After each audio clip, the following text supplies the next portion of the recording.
That's an excellent question, Eric, if that's even what your real name is. So, you watch all these airsoft games, and the guys just dominate on the field. Would that translate into real life skills? Would they be able to dominate out in the real world? For the remainder of this video, we're going to pretend that there's some sort of catastrophic failure. Nothing's coming in. If you want something, you need to take it.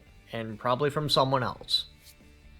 Just because then I can use the whole wide range of scenarios.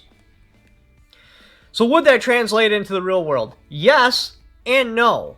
Now, I understand most people in the gun community, they thumb their nose at airsoft players because it's fake, it's not real, and that you're not gaining real experience. But you have to remember, tactics always trump skill. If you were to put that person with that real rifle, the exact one he's using, on that field, that particular field, yes, he would dominate. Because tactics trump skill. And that's why I consider airsoft a part of the gun community. Even though they're not shooting actual bullets, and they're not getting actual recoil, and they have ridiculous high-capacity magazines that basically never need to be reloaded, because they need to be utilized. What do I mean by that? They're a great reality check. It's always good to get punched in the face from time to time, just to bring things back into perspective. John Lovell always harps on this. Tactics always trump skill. And I like him for that reason. That's why I subscribe to his channel, because most of the tactical trainers are like, you need to be the super operator and train and train and train and train.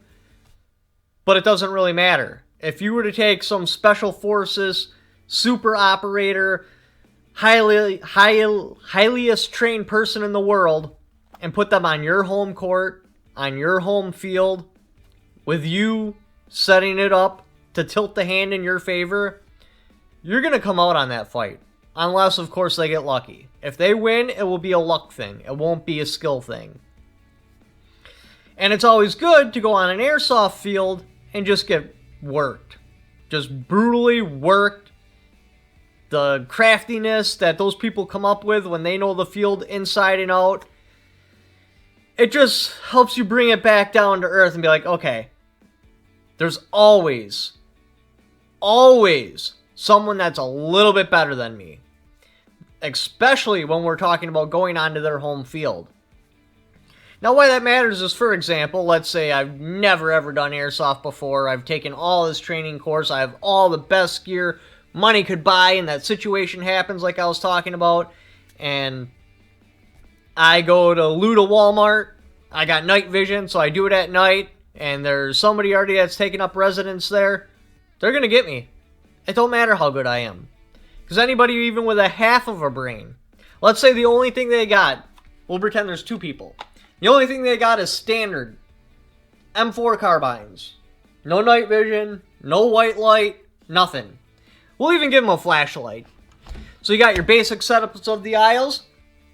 What they would do, because anybody with a half of a brain would lay down noise devices. This way, somebody can't sneak up on you. Probably take like busted glass or something, sprinkle it across the floor, and they'd have their own little paths mapped out. Because you have to understand the flaws of night vision. 1, terrible field of view. 2, focal distance, I believe is what they call. It's set up for particular ranges, so if things are too close or too far, they're out of focus. And it typically makes people overconfident.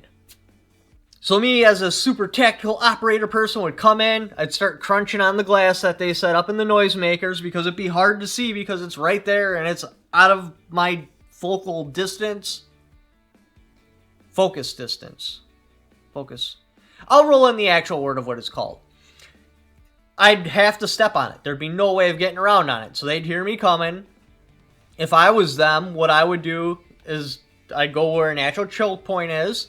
I'd have my buddy, because he knows his way through the aisles, like, oh, just stay to the right of the aisle, and there's a clear spot on the glass so you don't make noise.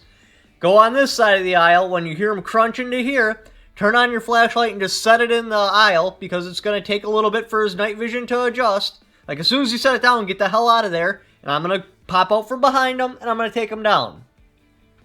Tactics always trump skill. It doesn't matter how good that guy is. He'll walk into the choke point, boof, there's a flashlight coming on. He'll turn and look at it, and then boof, get hit from behind. And it's always important to understand that. And that's why it's good to attend an airsoft game. Just go there. Go to an unfamiliar field, go get a rental gun, go get a rental mask, and play for the day. Jump on a team. And just get punched in the face. Because you will. You'll get worked. And you'll be like, okay, so I've trained a lot. I'm very confident with a rifle. I'm very good. And yet I'm getting my ass handed to me. This way, if any situation should ever happen like that, like some solar flare that just wipes out all electronics on the face of the earth, you can understand the concept. I can't just go marching into an area. I'll get killed. The people that's their home court, I cannot beat them unless it's just stupid luck that happens. I mean, this isn't the military where you're going to roll in with a striker, 20 or 30 guys pointed in all directions, covering at all angles at all the time. Plus you got air support you can call in. No, it's you. You by yourself. And it'll help you be more cautious. And if you don't have night vision, well, you know the disadvantages. Start using the advantages. Only move at the daytime. That levels the playing field. They're going to be extremely vulnerable to booby traps because of how the night vision focus is. Yeah, I theoretically could see it really far away, but you can't because you can't see that far. By the time it gets to a point to where you'd be able to see it and identify it, you're already on top of it.